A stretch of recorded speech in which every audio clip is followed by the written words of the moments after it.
Telugu cinema industry కొత్త పుంతలు తొక్కుతూ ముందుకు దూసుకెళ్తుంది. ప్రస్తుతం పాన్ ఇండియాలో మన స్టార్ హీరోలు చేస్తున్న సినిమాలన్నీ పెను సంచలనాల్ని క్రియేట్ చేస్తుందనడం విశేషం. ఇక ఇప్పటి వరకు ఎవరు ఇలాంటి సినిమాలు చేసినారా అని గుర్తింపు స్టార్ హీరోలు ఈ మధ్యకాలంలో చేస్తున్న సినిమాలతో తెచ్చుకుంటున్నారు. పాన్ ఇండియాలో పెను సంచలనాలను క్రియేట్ చేయడంతో పాటు ఇప్పటి వరకు ఇండియాలో తెలుగు సినిమా ఇండస్ట్రీలో నంబర్ 1 స్థాయిలో కొనసాగుతుంది. ఇక ఇదిలా ఉంటే పవర్ స్టార్ పవన్ కళ్యాణ్ సైతం తనదైన రీతిలో సత్తా చాటుకుంటూ ముందుకు దూసుకెళ్తున్నాడు. ఇక ఇప్పటి వరకు ఆయన సాధించిన విజయాలు అతన్ని టాప్ లెవెల్లో నిల్చోబెట్టాయి. ఇక పవన్ కళ్యాణ్తో ఫ్రెండ్షిప్ చేసి ఇండస్ట్రీలో చాలా మంది నటులుగా స్థిరపడ్డారు. ముఖ్యంగా బండ్ల గణేష్, ఉత్తేజ్ లాంటి నటులు మొదట్లో పవన్ కళ్యాణ్తో చాలా మంచి ఫ్రెండ్స్గా కొనసాగారు. వీళ్ళ మధ్య చాలా మంచి బాండింగ్ ఉండేది. ఆ తర్వాత ప్రొడ్యూసర్గా మారి పవన్ కళ్యాణ్తోనే పలు సినిమాలు చేసి సూపర్ సక్సెస్ సాధించాడు.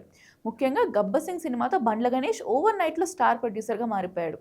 ఆ సినిమా ఇచ్చిన సక్సెస్తో బండ్ల గణేష్కి తిరుగు లేకుండా పోయింది. ఇక పవన్ కళ్యాణ్ మీద ఎప్పటికప్పుడు కృతజ్ఞతలు చూపిస్తూ వస్తున్న గణేష్ ఈ మధ్య కాలంలో పవన్ కళ్యాణ్కి చాలా దూరం అయిపోయాడు. కారణం ఏదైనా కూడా వీళ్ళిద్దరి మధ్య మంచి ఫ్రెండ్షిప్ ఉందని వాళ్ళ సన్నిహిత వర్గాల నుంచి కొన్ని వార్తలు అయితే వస్తున్నాయి. పవన్ కళ్యాణ్ ద్వారా నష్టపోయిన వారు ఎవరు అంటే ఆర్ట్ డైరెక్టర్ ఆనంద్ సాయ్ అని చెప్పాలి. పవన్ కళ్యాణ్ ఫ్రెండ్ అవ్వడం వల్ల కేవలం అతని సినిమాలకు ఆర్ట్ డైరెక్టర్గా పనిచేస్తాడేమో, మన సినిమాలకు చేయడమో అనే ఉద్దేశంతో కొంతమంది స్టార్ హీరోలు, డైరెక్టర్లు ఆనంద్ సాయ్ని ఆర్ట్ డైరెక్టర్గా తీసుకోవడం లేదంటూ గతంలో కొన్ని వార్తలు అయితే వచ్చాయి.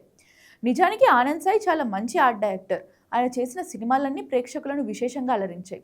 పవన్ కళ్యాణ్ లాంటి స్నేహితుడు ఉండడం నిజంగా తన అదృష్టం అంటూ ఆనంద్ సాయ్ పలు ఇంటర్వ్యూలో చెప్పాడు. అలాగే పవన్ కళ్యాణ్ వల్లే తను ఆర్ట్ డైరెక్టర్గా మారానని కూడా గుర్తు చేసుకుంటాడు.